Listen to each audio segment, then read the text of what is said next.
Deputy CM ने resource mobilisation के लिए कैबिनेट सब कमेटी के लिए बैठक। आय बढ़ाने को लेकर हुई चर्चा। कर्मचारियों के देनदारियों को किस तरह से दिया जाए, इस पर भी कैबिनेट सब कमेटी ने किया मंथन। कैबिनेट मंत्री चौधरी चंद्र कुमार बोले, देनदारियों के लिए कैसे बजट रेगुलेट करना है, उस पर बैठक में हुई है चर्चा। हिमाचल प्रदेश इन दिनों आर्थिक संकट से जूझ रहा है। ऐसे में सुक्खू सरकार ने रिसोर्स मोबिलाइजेशन के लिए कैबिनेट सब कमेटी गठित की है, जो प्रदेश को आर्थिक संकट से निकालने और आय बढ़ाने के लिए सरकार को सुझाव देंगी। मंगलवार को डिप्टी सीएम मुकेश अग्निहोत्री की अध्यक्षता में कैबिनेट सब कमेटी की बैठक हुई। इस दौरान आय बढ़ाने पर चर्चा हुई। बैठक में कैबिनेट मंत्री चौधरी चंद्र कुमार, हर्षवर्धन चौहान, राजेश धर्माणी और अनिरुद्ध सिंह भी मौजूद रहे। बैठक में आय बढ़ाने पर मंथन किया गया और आय बढ़ाने को लेकर रोड मैप तैयार किया गया। देनदारियों के लिए कैसे बजट रेगुलेट करना है, बोर्ड निगमों और कर्मचारियों के युक्तिकरण को कैसे करना है, उस पर भी चर्चा हुई है। कैबिनेट मंत्री चौधरी चंद्र कुमार ने कहा है कि पिछली सरकार के वित्तीय कुप्रबंधन और भारी देनदारियां आज की सरकार पर पड़ गई है। पेंशन डीए से जुड़ी कई देनदारियां हैं। पूर्व सरकार ने कर्ज की इंस्टॉलमेंट भी समय पर नहीं दी है। सरकार ने रिसोर्स मोबिलाइजेशन सब कमेटी बनाई है। इस कमेटी का काम है कि कैसे व्यवस्थित लोन ले और जो घाटा है उसे कैसे पूरा करे। इसको लेकर रोड मैप तैयार किया जा रहा है। मंत्री चौधरी चंद्र कुमार ने कहा है कि इंटरस्टेट मसले हैं, जिसमें बीबीएमबी में 7.19% हिस्सा है। बीबीएमबी में हमें जल्द हिस्सा मिलने की उम्मीद है। दिल्ली, राजस्थान और पंजाब मान गए हैं। हरियाणा से बात चल रही है। बैठक में किस किस सोर्स से आय बढ़ाई जा सकती है, उस पर चर्चा की गई है। उन्होंने कहा कि एचआरटीसी में फिलहाल बसों के किराया बढ़ाने पर चर्चा नहीं हुई है। एचआरटीसी में भी सुधार की कोशिशें और फ्लीट कम किया जाएगा। जो घाटे के रूट है उन्हें बंद किया जाएगा। इसके अलावा चौधरी चंद्र कुमार ने कहा कि कर्मचारियों की देनदारियां भी बहुत बढ़ गई है, जिसमें पेंशन डीए से जुड़ी कई देनदारियां हैं। इस पर भी कैबिनेट सब कमेटी में चर्चा हुई है कि किस तरह से इसके लिए बजट रेगुलेट करना है। आने वाले समय में प्रभावी कदम उठाए जाएंगे। रिसोर्स मोबिलाइजेशन को लेकर बैठक हुई है, किस तरह से निर्णय लिए गए हैं और क्या क्या चर्चा हुई है, ताकि जो प्रदेश आर्थिक संकट से जूझ रहा है उसे निकल सके। देखिए, ये श्री सुखविंदर सिंह सुक्खू जो हमारे आदरणीय मुख्यमंत्री हैं, उन्होंने एक कमेटी कॉन्स्टिट्यूट की है रिसोर्स मोबिलाइजेशन, और जिसमें हमारे जो चेयरपर्सन हैं वो हमारे उप मुख्यमंत्री श्री मुकेश अग्निहोत्री है, मैं हूँ। उसके बाद हमारे इंडस्ट्री मिनिस्टर हैं हर्षवर्धन चौहान, और तीसरे जो है वो राकेश धर्मानी जी हैं और अनिरुद्ध जी हैं। ये जो कमेटी है, इसका मेन है कि हम कौन कौन से ऐसे सोर्सेज हैं जिनको हम टैप कर सकते हैं, और हिमाचल की जो एक वित्तीय पोजीशन है उसको कैसे हम सुधार सकते हैं। क्योंकि पिछले जो सरकारें रही हैं उसके मिसमैनेजमेंट की वजह से, ओवरड्राफ्ट की वजह से ह्यूज जो है वो पिछली लायबिलिटीज़ जो हैं वो हमारी वर्तमान सरकार के ऊपर आई हैं।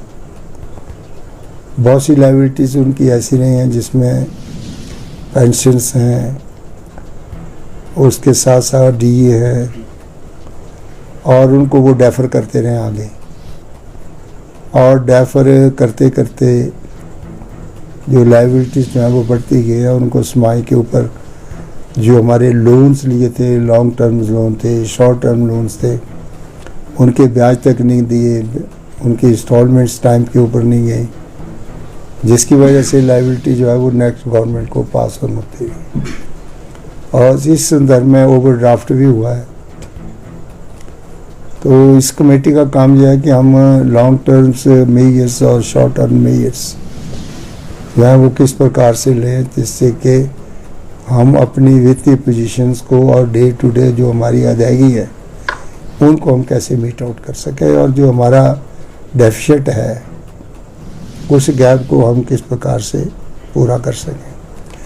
उसके संदर्भ में कुछ बातें जो हैं वो इस मीटिंग में डिस्कस हुई है, और जो हमारे फाइनेंस डिपार्टमेंट को देखने वाले सेक्रेटरी साहबान हैं और जो मेंबर साहबान हैं, उनका जो एक उन्होंने रोड मैप तैयार किया था उसको भी हमने देखा है कि उसमें कौन कौन सी इम्प्रूवमेंट्स जो है वो हम कर सकते हैं, और उस रोड मैप को देख करके आगे का जो हमारे शॉर्ट टर्म मेजर्स और लॉन्ग टर्म मेजर्स हैं उनको हम कैसे मीट आउट कर सकते हैं। सर मुख्यतः क्या बिंदु है? तो ये जो कमेटी की रिपोर्ट है ये फिर बाद में कैबिनेट में डिस्कस होगी, और उसके आधार के ऊपर हम आगे की पूरी नीति जो है निर्धारित करेंगे। मुख्य जो बिंदु उसके ये हैं कि हमारे बहुत से इंटर स्टेट जो है वो मसले भी हैं, जैसे BBMBB के साथ हमने 7.19% जो है वो हमारा शेयर बनता है BBMB के साथ। भारत भाखड़ा व्यास मैनेजमेंट बोर्ड का जब 1966 में हम लोग जो है वो बाइफरकेट हुए थे, जो हमारा उस वक्त का इनिशियल एग्रीमेंट है उसमें ये कहा था कि कोई भी कोलोसल प्रोजेक्ट्स बिफोर 1966 और आफ्टर 1966 अगर वो हिमाचल प्रदेश में बनेगा तो उसका 7.19% शेयर जो है वो हिमाचल प्रदेश की पॉपुलेशन को दे के मिलेगा। इस संदर्भ में हम सुप्रीम कोर्ट में गए और फाइनलिटी जो थी वो जजमेंट आनी ही थी, तो जिस ने अनाउंसमेंट करनी थी जज ने वो रिटायर हो गया और दोबारा जो दूसरा जज लगा और बड़ी जल्दी उन्होंने अपना जो डिसीजन है उसको देना है। उसमें दिल्ली है, राजस्थान है, पंजाब वो एग्री हो गया, लेकिन थोड़ा सा हरियाणा के से बातचीत चल रही है, उन्होंने भी अपना पक्ष देना है। तो जो लॉन्ग टर्म मेजर्स हैं वो उसके बारे में हम किस किस सोर्स से देख रहे हैं, और जो हमारा शॉर्ट टर्म मेजर्स है कि हम किस प्रकार से अपनी जो देनदारियां हैं उसको हम कैसे हमारे जो डिपार्टमेंट्स के थोड़ी बहुत जो है उनकी किस प्रकार से प्लग कर सकते हैं, कैसे बजट जो है वो रेगुलेट कर सकते हैं, और जहाँ जहाँ जो कॉरपोरेशंस हैं, कुछ दूसरे बोर्ड्स हैं, उनकी कुछ फंड्स जो है उनके डिस्पोजल पे है वो अनस्पेंड है, उनको कैसे हम जो है वो मेन स्ट्रीम में ला के उसको जो आगे रैशनलाइज कर सकते हैं। कुछ स्टाफ की रैशनलाइजेशन भी करने का है, कुछ बोर्ड और निगम के भी करने का है, और कुछ जो हमारे बेसफुल एक्सपेंडिचर्स हैं उनको हम कैसे मीट आउट कर सकते हैं। कुछ ट्रांसपोर्ट सेक्टर्स में अनइकोनॉमिकल रूट्स हैं, और जैसे कि अब काफ़ी जो है वो ओपनिंग्स हो गए हैं, मतलब हमारे स्टेट में नेशनल हाईवेज बन गए हैं, मोड ऑफ ट्रांसपोर्ट जो है बदल गई है। अब HRTC की पुरानी बसों में कोई नहीं बैठना चाहता। लॉन्ग जर्नीज के लिए लोग चाहते हैं कि अच्छी सोफिस्टिकेटेड बसेज हों, जैसे वोल्वो का कंसेप्ट चला, इससे भी और कई इम्प्रूव्स। बस इस तरह से हमारा जो फ्लीट है उसको धीरे धीरे हम बीट आउट करना चाहते हैं। ये जो पुरानी है उसको हम निकालेंगे और नई परचेज भी कम करेंगे। अगर करेंगे तो अच्छी बसेस की परचेजेस करेंगे, और आजकल लोग जो हैं वो बसेस में बैठना ज़्यादा पसंद नहीं करते, तो टैक्सीज में जाना चाहते हैं, कारों में जाना चाहते हैं, और टाइम का जो बेस्ट यूज़ करना चाहते हैं। टूरिज्म पॉइंट ऑफ व्यू से भी वही बसें चलेंगी जो कंफर्टेबल हो। फिर की बसें में कौन बैठता है? लंबे समय से जो है तो इस प्रकार बढ़े सर, उसकी बात हुई है। लंबे समय से हिमाचल प्रदेश में बस किराए वो भी नहीं बढ़े हैं। देखो वो बस किराए के ऊपर अभी चर्चा नहीं की हमने तो ये कहा कि फ्लीट थोड़ा कम करना है। और जो हमारे अनइकोनॉमिकल रूट्स हैं उनको हम ऑक्शन करना चाहते हैं, घाटे के रूट्स को। और वो ऑक्शन जो है जिसमें कोई भी इसको आगे लाना चाहता है, तो ये है कुछ टूरिज़्म पॉइंट ऑफ व्यू से भी हम कुछ एरियाज़ को डेवलप करना चाहते हैं। जो हमारे टूरिज़्म के एसेट्स हैं वो नहीं, अगर ठीक फंक्शन में नहीं है तो उनको लॉन्ग लीज के ऊपर देना चाहते हैं। और इस तरह से कुछ हमारे कमर्शियल सेक्टर डेवलप करेंगे। और इसी तरह से कुछ हाउसिंग प्रपोजल्स है, क्योंकि विलेज 2-3 सेक्टर से ही ज़्यादा पैसा आ सकता है। टूरिज़्म है, फिर हाउसिंग से है, और इसी तरह से ये जो दूसरे हमारे सेक्टर्स हैं, इंडस्ट्री है। और इंडस्ट्री का जो है जैसे कि सिंगल विंडो सिस्टम है, कुछ हम जो है वो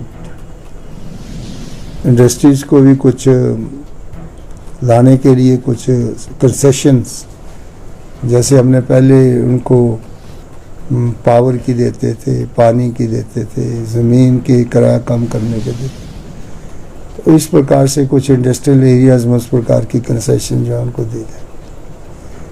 और हमने ये भी एक्सप्लोर किया है कि जो भी प्रोजेक्ट्स हमारे चले उसके ऊपर हमने जनरेशन टैक्स लगाया था, तो उस वक्त मिनिमम जनरेशन टैक्स लगाया, उसको भी हम एक्सप्लोर कर रहे हैं कि इसको हम बढ़ाएं या इसके ऊपर कैसे जो है वो हम दोबारा इसके ऊपर स्टडी करेंगे। तो ये कुछ सेक्टर्स थे जिनके ऊपर चर्चा की है, और हम शॉर्ट टर्म्स और लॉन्ग टर्म्स दोनों प्लानिंग के ऊपर हम देखने जा रहे हैं। दूसरी हम ये भी सोच रहे हैं कि हमारा ओल्ड पेंशन स्कीम हमने लोगों को दी है, तो पहले क्योंकि 2 बजट होते हैं, एक प्लान बजट होता था, एक नॉन प्लान बजट, तो सैलरीज कंपोनेंट और ये जो हमारा पेंशन कंपोनेंट था इसको नॉन प्लान बजट से मीट आउट करते थे। और जो प्लान बजट था उससे 25-30% जो था वो हमारी सैलरी कंपोनेंट को जाता। अब क्योंकि दोनों बजट जो मर्ज हो गए, भारत सरकार ने उनको मर्ज कर दिया, रेलवे बजट अलग होगा था उसको भी मर्ज कर दिया, अब कंसोलिडेटेड बजट हमें आता है। और जीएसटी जो है, गुड्स एंड सर्विस टैक्स जो है, उसमें हिमाचल प्रदेश का बड़ा कम शेयर इसलिए नहीं है क्योंकि हम कंज्यूमर स्टेट हैं, मैन्युफैक्चरिंग स्टेट नहीं, तो इसलिए हमारे रेवेन्यू जो है बड़ा कम है। उस रेवेन्यू को देख के वो जो यार्ड स्टिक्स बनाए हुए हैं गुड्स एंड सर्विस टैक्स के, उसको हिमाचल क्योंकि छोटी स्टेट है उसको वो क्वालिफाई नहीं करती, तो इसलिए धीरे धीरे हमारा जो गुड्स एंड सर्विस टैक्स जो हमें का भाव जो हमें मिलना चाहिए वो धीरे धीरे कम होता जा रहा है। तो इसको भी हम चाहते हैं कि दोबारा इसको जो है वो टेकअप करें, क्योंकि उस वक्त जब जीएसटी का जी प्रपोजल आई थी तो पी चिदम्बरम जो थे वो उस वक्त के फाइनेंस मिनिस्टर थे, और उन्होंने कहा कि जहाँ तो इंडस्ट्रियलाइजेशन ज़्यादा है, कैपिटल ज़्यादा है, मैन्युफैक्चरिंग ज़्यादा है, वो सरप्लस स्टेट्स हैं जिनमें फंड जो हैं वो ज़्यादा है। लेकिन जो ऐसी स्टेट्स भी हैं जो मैन्युफैक्चरिंग कम करती हैं और प्रोडक्शन कम होती है, मिनरल्स बेल्ट कम है, तो उनको हमें कंपेंसेट करना चाहिए। उस कैटेगरीज में हमें जो है वो उस जीएसटी में रिलीफ मिलना ज़रूरी है। तो इन सब चीज़ों के ऊपर चर्चा हुई है। तो ये कुछ बातें जिसके ऊपर हमने बातचीत किया, जो हम सारी अगली बैठक में सारी चीज़ों को कंसोलिडेट करके तो इसको कैबिनेट में हम लाएंगे, और कैबिनेट जो है फिर आगे जाके इसका फैसला जो है वो करेंगे। तो रिसोर्स मोबिलाइजेशन जो है वो बहुत ज़रूरी है कि हम किस प्रकार से रिसोर्सेज को टैप करें, किस तरह से इंडस्ट्रियलाइजेशन की तरफ जाए, किस प्रकार से हम जो चीज़ें मिनरल्स हमारी अपने यहाँ लाइमस्टोन है, दूसरी मिनरल्स हैं, उसकी कैसे हम उनको एक्सप्लॉयटेशंस करें, ये सब चीज़ें जो है उस पर डिस्कस करें। बहुत बहुत